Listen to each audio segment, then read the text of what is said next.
السلام علیکم یا ابا جعفر یا سبع الدجل یا باب الحوائج۔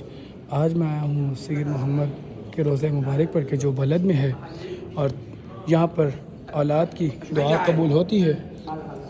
تمام بے اولادوں کو اللہ تعالیٰ ان کے وسیلے سے اولاد عطا فرماتا ہے۔ جو مومن یہاں پر آ کر منت اٹھاتے ہیں، 2 رکعت نماز ہدیہ کرتے ہیں اور منت اٹھاتے ہیں کہ میری مولا مجھے اولاد عطا فرمائیں گے، میری حاجت جو ہے برابر ہوگی، پوری ہوگی، تو انشاءاللہ میں یہاں پر آ کر یہاں اپنے گھر پر کوئی بھی عمل انجام دوں گا۔ مثلا میں ذکر اب عبداللہ حسین مجلس کرواؤں گا، میں نیاز کرواؤں گا، میں کسی کو کھانا کھلاؤں گا۔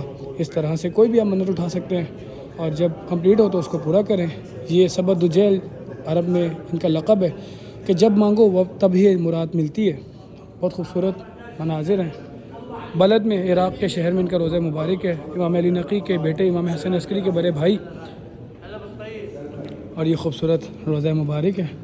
تمام مومنین کی نعمت میں صالح رضا کربلائی خادم الظاہرین نائب الزہرا، اللہم عجل لولیک الفرج۔